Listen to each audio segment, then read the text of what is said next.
Hello दोस्तों, स्वागत है आप सभी का आपके अपने YouTube channel white page exam पर। तो दोस्तों मैं हूं साजिद और दोस्तों आज फिर मैं हाजिर हूं आपके सामने एक और नई क्लास के साथ।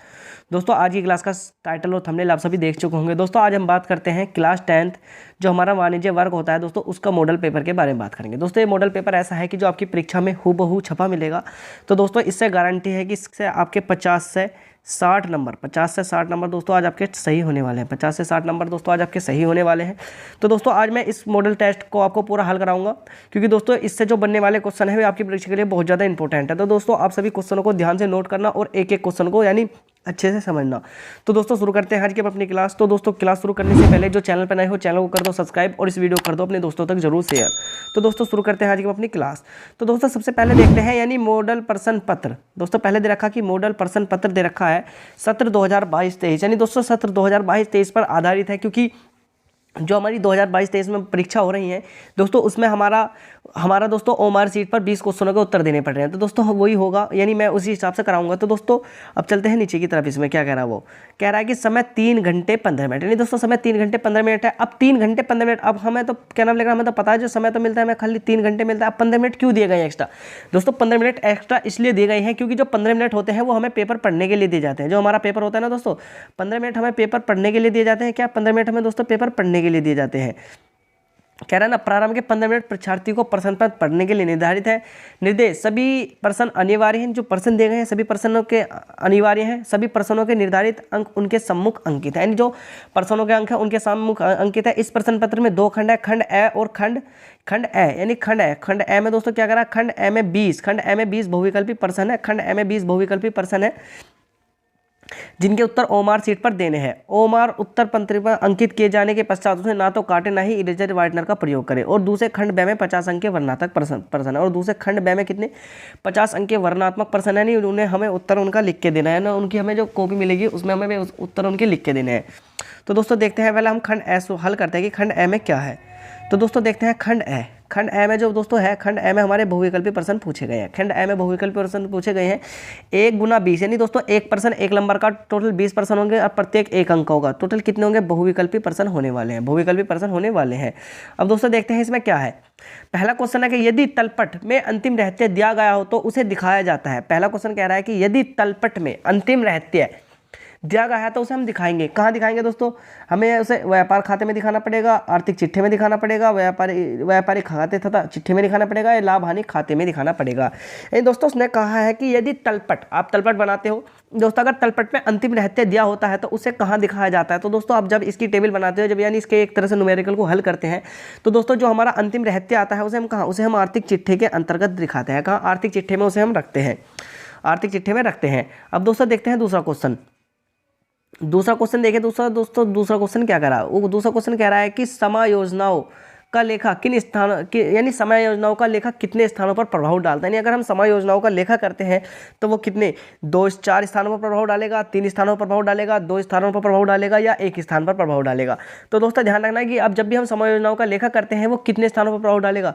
4 पे, 3 पे, 2 पे, 1 पे। 4 पे, 3 पे, 2 पे, 1 पे। तो दोस्तों यानी ये क्वेश्चन मैं आपके लिए छोड़ रहा हूँ कि जो जिस स्टूडेंट को पता हो, मैं यानी जो भी स्टूडेंट सबसे पहले कमेंट करके बताएगा मैं उसका नाम, हमारी आने वाली जो अगली कॉमर्स की वीडियो होगी इंपॉर्टेंट क्वेश्चन की, सबसे पहले मैं उसका नाम लूंगा। तो दोस्तों ध्यान रखना, समायोजनाओं का लेखा कितने स्थानों पर प्रभाव डालता है, इसका उत्तर मुझे जरूर कमेंट बॉक्स में जरूर देके जाना।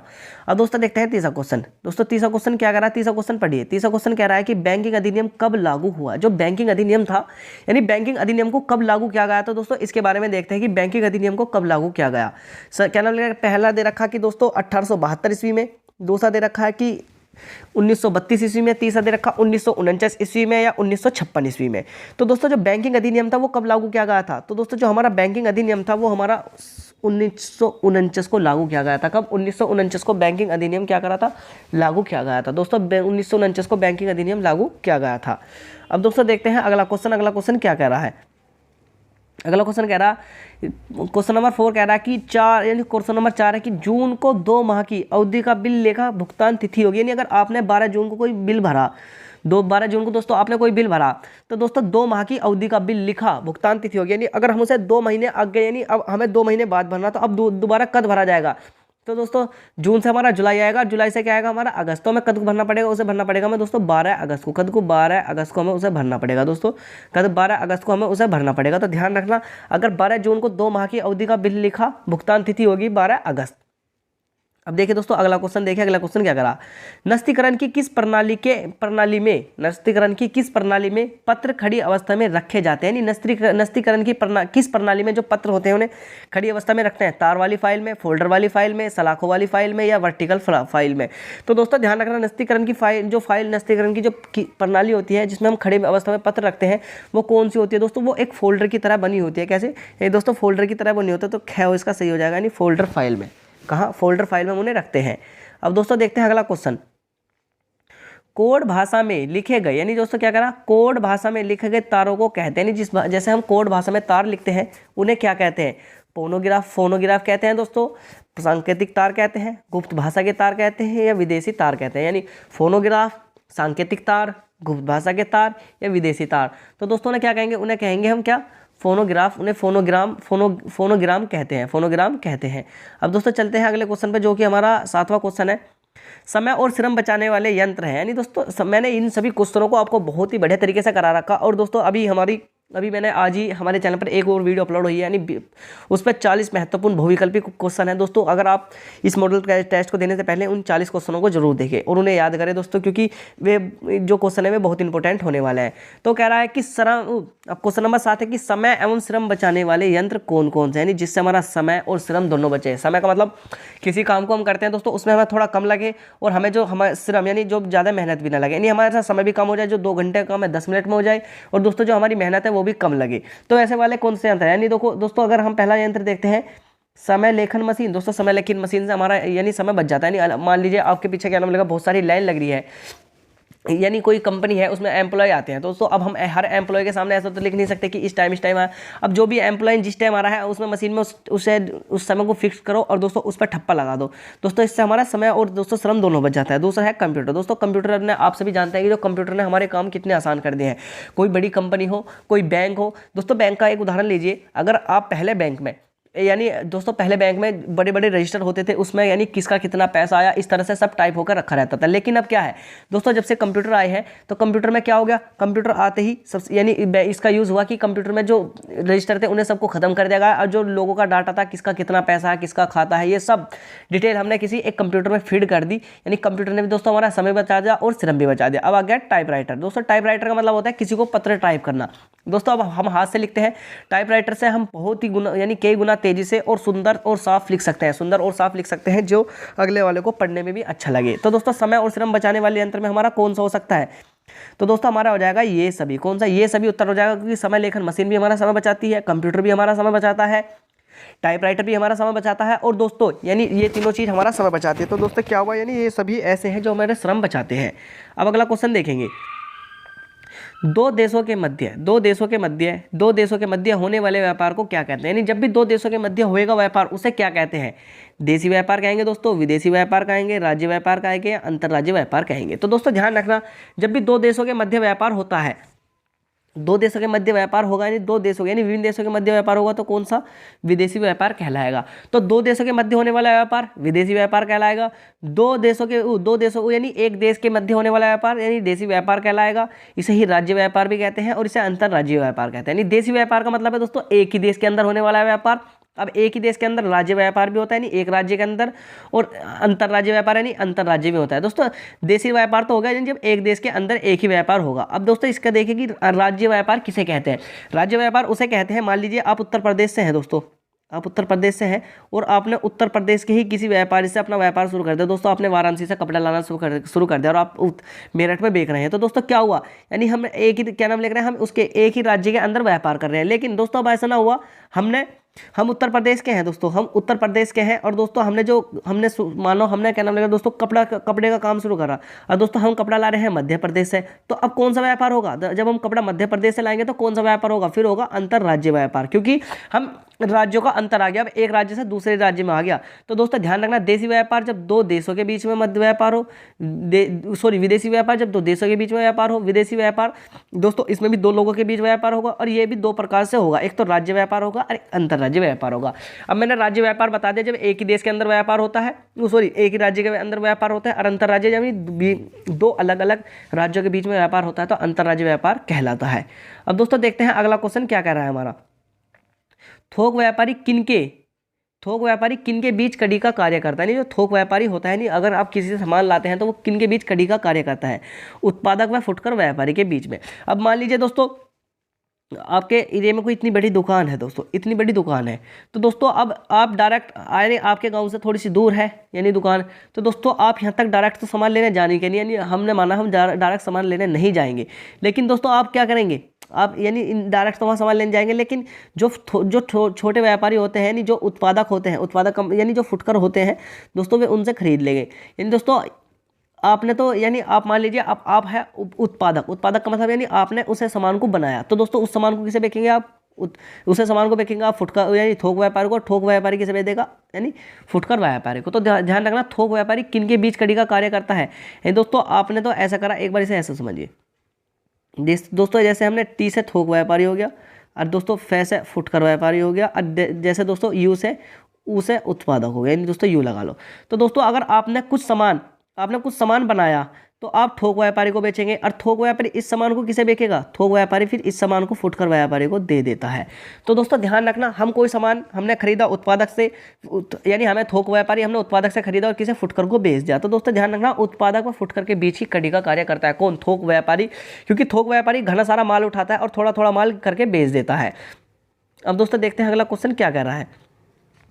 बाटा शू कंपनी है, यानी बाटा जो शू कंपनी है वो एक विभागीय भंडार कंपनी है, उपभोक्ता सहकारी भंडार कंपनी है, श्रृंखला भंडार कंपनी है, या ये सभी। दोस्तों जो बाटा शू कंपनी है यानी ये सभी, यानी उस विभागीय भंडार भी है, उपभोक्ता सहकारी भंडार भी है, श्रृंखला बंद भी है, और भंडार यानी आदि भी, यानी सभी कंपनी है। अब दोस्तों देखते हैं अगला क्वेश्चन क्या कह रहा है।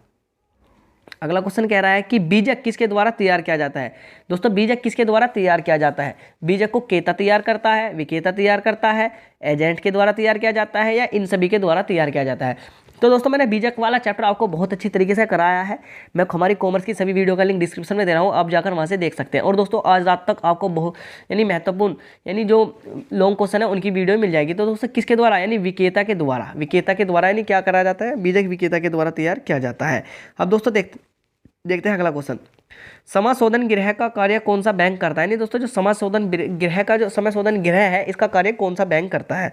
तो दोस्तों Canara bank, Punjab national bank, केंद्रीय बैंक, या इनमें से कोई नहीं। तो दोस्तों समाशोधन गृह का जो कार्य करेगा कौन सा, यानी ये कार्य करेगा हमारा केंद्रीय बैंक। कौन सा बैंक करता है, ये कार्य हमारा केंद्रीय बैंक करता है। अब दोस्तों देखते हैं अगला क्वेश्चन।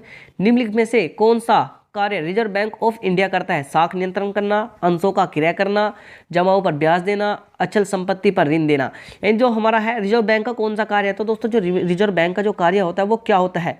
दोस्तों रिजर्व बैंक का जो कार्य होता है वो होता है कि वो साख नियंत्रण करना है। जो साख पर नियंत्रण करना है किसका कार्य होता है, रिजर्व बैंक इंडिया, जिसे हम RBI बोलते हैं। अब दोस्तों देखते हैं अगला क्वेश्चन क्या कह रहा है। स्टेट बैंक का केंद्रीय मुख्यालय कहाँ स्थित है। दोस्तों हमारा जो स्टेट बैंक है इसका मुख्यालय कहाँ है। तो दोस्तों जो मैंने आज ही वीडियो कराई है मैंने उसमें बताया था कि जो स्टेट बैंक का जो मुख्यालय होता है, यानी जो स्टेट बैंक का जो मुख्यालय वो कहाँ है, यानी मुंबई के अंदर है। कहाँ, मुंबई के अंदर है। अब दोस्तों देखते हैं 15वां क्वेश्चन क्या कह रहा है। 15वां क्वेश्चन कह रहा है कि व्यापारिक बैंक किस प्रकार के ऋण देते हैं। जो व्यापारिक बैंक होते हैं वो किस प्रकार के ऋण देते हैं। अल्पकालीन ऋण देंगे दोस्तों, मध्यकालीन ऋण देंगे, दीर्घकालीन ऋण देंगे, या इनमें से कोई नहीं। तो दोस्तों जो हमारे व्यापारिक बैंक होते हैं वो कैसे, वो अल्पकालीन ऋण देते हैं। कैसा, हमारा ए उत्तर सही हो जाएगा, यानी कैसे ऋण देंगे, अल्पकालीन ऋण देते हैं। तो दोस्तों ए उत्तर सही हो जाएगा, अल्पकालीन ऋण देते हैं। अब दोस्तों देखते हैं अगला question. New bank of India का विलय किस बैंक में किया गया था। यानी न्यू बैंक ऑफ इंडिया का विलय किस बैंक में किया गया था। तो दोस्तों ध्यान रखना, न्यू बैंक ऑफ इंडिया जो है कह रहा है कि न्यू बैंक ऑफ इंडिया का विलय किस बैंक में किया गया था। तो दोस्तों न्यू बैंक ऑफ इंडिया का जो विलय किया गया था वो किस में किया गया था, वो किया गया था स्टेट बैंक में। यानी किसमें, न्यू बैंक ऑफ इंडिया का जो दोस्तों विलय किया गया था दोस्तों, वो ध्यान रखना, न्यू बैंक ऑफ इंडिया का जो विलय किया गया था वो क्या गया था, स्टेट बैंक में, जिसे हम SBI बोलते हैं। यानी भारतीय स्टेट बैंक में न्यू बैंक ऑफ इंडिया का विलय कर दिया गया था। अब देखते हैं दोस्तों अगला क्वेश्चन क्या कह रहा है। अगला क्वेश्चन कह रहा है कि देसी बैंक किस प्रकार के ऋण प्रदान करते हैं, यानी जो देसी बैंक होते हैं वो किस प्रकार के ऋण प्रदान लोगों को करते हैं। यानी देसी बैंक द्वारा किस प्रकार के ऋण प्रदान किए जाते हैं। अल्पकालीन ऋण देते हैं, दीर्घकालीन ऋण देते हैं दोस्तों, अल्पकालीन व दीर्घकालीन दोनों देते हैं, या मध्यकालीन देते हैं। तो दोस्तों ध्यान रखना, जो देसी बैंक होते हैं वो लोगों को जो है ना तो यानी अल्पकालीन ऋण देते हैं, दीर्घकालीन ऋण देते हैं, अल्पकालीन व दीर्घकालीन दोनों देते हैं, या मध्यकालीन देते हैं। तो दोस्तों ध्यान रखना, जो हमारे दोस्तों देसी बैंक्स होते हैं वो कैसे, वे अल्पकालीन ऋण देते हैं। कैसे, अल्पकालीन ऋण देते हैं। अब दोस्तों देखते हैं अगला क्वेश्चन। उपयोगिता हास नियम के प्रतिपादक अर्थशास्त्री का नाम लिखिए। यानी दोस्तों उपयोगिता हास नियम आपका एक चैप्टर है, उपयोगिता हास नियम आपकी बुक का 18वां नंबर का चैप्टर है। उपयोगिता हास नियम के जो प्रतिपादक अर्थशास्त्री का नाम लिखो। मार्शल है दोस्तों, ग्रोसेन है, एडम स्मिथ है, या प्रोफेसर चैपमैन है। तो दोस्तों ध्यान रखना, जो हमारे उपयोगिता हास नियम के जो प्रतिपादक थे वे कौन थे, वे थे ग्रोसेन। कौन, ग्रोसेन ने उत्पादक प्रतिपादन नियम के अर्थशास्त्री थे, ग्रोसेन थे। अब दोस्तों देखते हैं अगला क्वेश्चन क्या कह रहा है। अगला क्वेश्चन कह रहा है कि बचत करने से पूंजी में होती है। यानी अगर आपने मान लीजिए 1000 रुपये कमा लिए। अब दोस्तों हमने जैसे ही 1000 रुपये कमाए, अब हमें देखना है कि 1000 रुपये कमाने के बाद में आपने 1000 रुपये कमाए। अब दोस्तों 1000 में आपने 700 रुपये तो क्या करा, 700 रुपये तो दोस्तों आपने उठा दिए, यानी 700 रुपये खर्च कर दिए। अब बचे कितने पास, आपके पास बचे 300 रुपये। आपके पास कितने बचे, आपके पास बचे दोस्तों 300 रुपये। अब दोस्तों आपने क्या करेंगे, आपके पास 300 रुपये बचे। अब दोस्तों आपने 300 रुपये का क्या करा, आपने 300 रुपये रख लिए बचत कर। यानी अब आपने क्या करा, आपने अगले महीने भी 1000 रुपये कमाए दोस्तों। आपके हमारे 300 बचे, अगले महीने भी आपने कितना करा, अगले महीने भी आपने 1000 रुपये कमाए, अगले महीने भी आपने 1000 रुपये कमाए। और दोस्तों आपने 600 रुपये क्या करें, 600 रुपये यानी खर्च कर दिए, 600 रुपये खर्च कर दिए। अब आपके पास कितने बचेंगे, अब आपके पास बचेंगे 400 रुपये। तो दोस्तों आप मुझे नहीं बताओ, आपने बचत करने से अब हमारे पास में क्या होगी, यानी अगर हमने बचत करी तो हमारी पूंजी में क्या होगी, वृद्धि होगी, कमी होगी। तो दोस्तों बताइए, यानी अगर हमने बचत करी है तो हमारी पूंजी में क्या होगी, बचत करने से पूंजी में क्या होता है, वृद्धि होती है। क्योंकि दोस्तों जहां आपके पैसे पहले 300 रुपये बचे थे, आपके क्या बचे, 400 रुपये बचे, तो क्या होगी, हमारी पूंजी में क्या होगी, वृद्धि होगी। तो दोस्तों ध्यान रखना, बचत करने से पूंजी में होती है वृद्धि। अब दोस्तों देखते हैं अगला क्वेश्चन। अगला क्वेश्चन क्या कह रहा है। अगला क्वेश्चन कह रहा है कि चालू संपत्ति है, रोकड़ है, यानी 20वां क्वेश्चन पूछा है कि रोकड़ है, फर्नीचर है, मशीनरी है, या इनमें से कोई नहीं। तो दोस्तों जो हमारी चालू संपत्ति होती है वो क्या होती है दोस्तों, चालू संपत्ति जो होती है हमारी वो होती है जो हमारे हाथ में हो जाए पैसा, यानी रोकड़ होता है। चालू संपत्ति हमारी क्या होती है दोस्तों, रोकड़ होता है। तो दोस्तों ये आपके बहुविकल्पी क्वेश्चन थे दोस्तों। आई होप कि आपको यानी सभी क्वेश्चन अच्छे लगे होंगे। अब दोस्तों आपको ये सारे क्वेश्चन अच्छे लगे हैं, अब यानी एक बार इन क्वेश्चनों को देख लीजिए। पहला, यदि तलपट में अंतिम रहते दिया गया तो उसे दिखाया जाता है, कहाँ दिखाया जाएगा, आर्थिक चिट्ठे में। समायोजनाओं का लेखा कितने प्रकार किस स्थानों पर प्रभाव डालता है दोस्तों, इसका उत्तर मुझे कमेंट बॉक्स में आप जरूर देंगे। बैंकिंग अधिनियम 1949 में आया था। 12 जून को 2 महीने की अवधि का ब्याज होगा, 12 अगस्त हो जाएगा। नस्तीकरण की किस प्रणाली के अंतर्गत पत्र में खड़ी अवस्था में रखते हैं, तो दोस्तों फोल्डर फाइल में रखते हैं। कोड भाषा में लिखे गए तारों को कहते हैं फोनोग्राम कहते हैं दोस्तों। समय में श्रम बचाने वाले यंत्र हैं तो दोस्तों कौन से, यानी कंप्यूटर भी होगा, लेखन मशीन भी होगी, और टाइपराइटर, तीनों हैं। दो देशों के मध्य होने वाले व्यापार को कहते हैं दोस्तों, जब भी दो देशों के मध्य व्यापार होगा तो कौन सा व्यापार होगा, विदेशी व्यापार कहलाता है। थोक व्यापारी किन के बीच कड़ी का कार्य करता है दोस्तों, जो थोक व्यापारी होता है वो उत्पादक और फुटकर व्यापारी के बीच में कड़ी का कार्य करता है। अब बाटा सूक कंपनी कैसी कंपनी, यानी वे विभागीय भंडार भी है, उपभोक्ता भी, यानी ये सभी है। अब बीजक किसके द्वारा तैयार किया जाता है, तो बीजक विक्रेता के द्वारा तैयार किया जाता है। समाशोधन गृह में कौन सा बैंक, यानी समाशोधन गृह का कार्य कौन सा बैंक करता है, तो दोस्तों जो केंद्रीय बैंक होता है वो समाशोधन गृह का कार्य करता है। 13वां क्वेश्चन, निम्नलिखित में से कौन सा कार्य रिजर्व बैंक इंडिया करता है, तो साख नियंत्रण का जो कार्य करता है रिजर्व बैंक करता है। स्टेट बैंक का केंद्रीय कार्यालय कहाँ है, तो दोस्तों कहाँ है, मुंबई में इसका कार्यालय है। 15वां क्वेश्चन, व्यापारी किस प्रकार का ऋण, यानी व्यापारिक बैंक किस प्रकार का ऋण देते हैं, तो दोस्तों आप सभी जानते हैं जो व्यापारिक बैंक होते हैं वो अल्पकालीन ऋण देते हैं। न्यू बैंक ऑफ इंडिया के में विलय कर किस बैंक का क्या गया था, तो दोस्तों न्यू बैंक ऑफ इंडिया में जो विलय किया गया था वो क्या गया था हमारा, यानी विलय बैंक इंडिया का विलय, यानी उसमें स्टेट बैंक में क्या गया था, नहीं गया है। देसी बैंकर किस प्रकार का ऋण प्रदान करते हैं दोस्तों, इसका क्या है, अल्पकालीन। उपयोगिता हास नियम के प्रतिपादक अर्थशास्त्री का नाम है ग्रोसेन है। बचत करने से पूंजी में होती है क्या होती है, वृद्धि होती है। चालू संपत्ति क्या है, रोकड़। अब दोस्तों देखते हैं हमारा आता है जिसे हम यानी विस्तृत प्रश्न भी कहते हैं। तो दोस्तों अब इसे हम देखेंगे इसमें क्या है और इसके सभी क्वेश्चन भी करेंगे। पहला यानी अतु लघु उत्तरीय प्रश्न देखेंगे इसके, यानी एक क्वेश्चन 2 नंबर का है तो टोटल 10 नंबर के होंगे क्योंकि हमें 5 क्वेश्चन करने हैं। अब पहला क्वेश्चन देखेंगे। पहला क्वेश्चन है कि उपार्जित आय से क्या समझते हैं, यानी उपार्जित आय से संबंधित हमें लिखना है। दूसरा, अनुग्रह दिवस किसे कहते हैं दोस्तों, इन्हें लिखना है आपको। खड़ी अवेलेटिव फाइल में क्या अंतर है दोस्तों, इसे नस्तीकरण वाला चैप्टर पूरा करना है। स्टेट बैंक और सीमांत उपयोगिता हास्य नियम का अर्थ लिखे दोस्तों। ये सभी चैप्टर हमें पूरे करने हैं। इसके बाद में दोस्तों हम नीचे चलेंगे तो दोस्तों नीचे देखेंगे लघु उत्तरीय प्रश्न है। अब लघु उत्तरीय प्रश्न में देखना चेक को रेखांकित करने की विधि लिखिए दोस्तों, यानी एक क्वेश्चन 4 नंबर का है और 4 प्रश्न तो दोस्तों कितने 16 नंबर के हो जाएंगे, 16 नंबर के हो जाएंगे।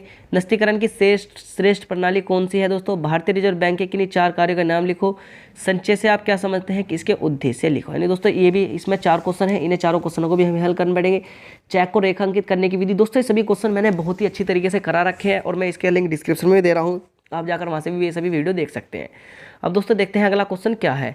अगला क्वेश्चन दीर्घवृत्तीय प्रश्न है। दीर्घवृत्तीय प्रश्न देखने हैं दोस्तों। दीर्घवृत्तीय प्रश्न है हमारा जो 8 नंबर का एक है और हमें 3 प्रश्न करने हैं, यानी 24 नंबर के हो जाएंगे।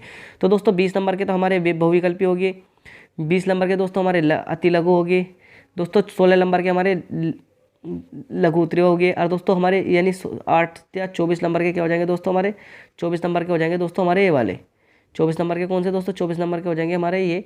तो दोस्तों हमारे टोटल हो जाएंगे 70 नंबर। कितने दोस्तों? टोटल हो जाएंगे हमारे 70 नंबर। आप जरूर जोड़ लेना, टोटल हमारे हो जाएंगे 70 नंबर। 20 20 40 और 30 70 हो 20 20 40 दोस्तों ये तो ज़्यादा हो जाएंगे। 20 नंबर के बहुविकल्पी ना दोस्तों वे 10 नंबर के थे, 5 हाँ वे 10 नंबर के थे, तो कितने हो जाएंगे? 70, यानी वे 10 नंबर के थे।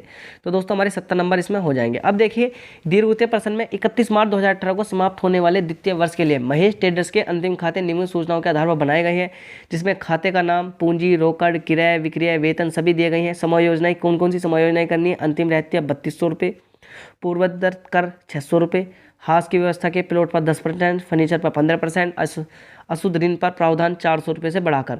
अथवा दोस्तों समय योजनाओं से आप क्या समझते हैं? समय योजनाएं क्यों आवश्यक होती है? किन्हीं 4 समय योजनाओं के बारे में आवश्यक लेके बताइए। यानी दोस्तों हम समय योजनाओं वाला भी वाला क्वेश्चन कर सकते हैं अथवा में, हमें एक करना है इसमें। अब दूसरा देखेंगे, दूसरा 31वां क्वेश्चन क्या कह रहा है? 31वां क्वेश्चन कह रहा है इसमें कि निम्न विवरण का बीजक बनाइए। विकेता राजू पुस्तक भंडार आदर्श नगर। दोस्तों एक तो हमें बनानी समय योजना है, यानी एक क्या बनानी हम बना सकते हैं इसमें बीजक बना सकते हैं। इसके बाद में दोस्तों देखते हैं, यानी ये बीजक वाला क्वेश्चन है, यानी विकेता राजू पुस्तक भंडार आदर्श नगर कानपुर, केता रामलाल एंड सन्स कटरा प्रयागराज, लेन देन का विवरण 50 प्रति हाई स्कूल वाणिज्य पर 50 रुपये प्रति की दर से 80 रुपये दर से किया गया वह भाड़ा दोस्तों। पैकिंग 200 रुपये, भाड़ा 175 रुपये, लैंडिंग यानी जो उसे तरवाया था 80 रुपये और बीमा 400 रुपये। शर्त व्यापारिक छूट 10% है, 1 माह के अंदर भुगतान न करने पर 2% नकद छूट प्रदान की जाएगी। या दोस्तों हम अगला क्वेश्चन इसमें लिख सकते हैं अथवा मैं करके देख रखा दोस्तों, बैंक का राष्ट्रीयकरण एवं लाभ हानियों का वर्णन करें। बैंक का राष्ट्रीयकरण कैसे क्या करने के क्या उद्देश्य थे, इनके क्या लाभ हो और इसकी क्या हानि है, ये हमें सब क्वेश्चन लिख सकते हैं इसकी जगह। या दोस्तों वैसे व्यय तथा बचत से आप क्या समझते हैं? व्यय तथा बचत का वर्णन करो। व्यय तथा बचत से आप क्या समझते हैं? व्यय तथा बचत का वर्णन करो दोस्तों। 32 नंबर क्वेश्चन है और बढ़िया क्वेश्चन है दोस्तों, आप कर सकते हैं। या दोस्तों इसमें हमें एक अथवा में और क्वेश्चन दे रखा है, जिसे दे रखा है व्यावसायिक कार्यालयों में प्रयोग किए जाने वाले किन्हीं 4 समय व श्रम बचाने वाले यंत्रों का प्रयोग कीजिए। तो दोस्तों आप लिख सकते हैं कंप्यूटर लिख सकते हैं, टाइपराइटर लिख सकते हैं दोस्तों, समय लिखने वाली मशीन लिख सकते हैं, तारीख डालने वाली मशीन। ये सभी कैसे हैं? ये हमारे समय तथा श्रम बचाने वाले महत्वपूर्ण यंत्र हैं। तो दोस्तों मैंने आपको यानी ये पूरा पेपर करा दिया दोस्तों। हमें तीन यानी लास्ट में हमें 8 नंबर के 3 क्वेश्चन 6 दे रखे। क्या तो हमें ये वाला कर सकते हैं, या दोस्तों हम समय योजना वाला कर सकते हैं, अथवा में दोस्तों हम विवरण वाला बीजक वाला कर सकते हैं, या दोस्तों हम बैंक का राष्ट्रीयकरण कर सकते हैं। अब 32वें में व्यय तथा उससे क्या समझते हैं, या व्यावसायिक कार्यों में प्रयोग किए जाने वाले किन्हीं 4 समय में श्रम बचाने वाले यंत्रों के बारे में लिख सकते हैं।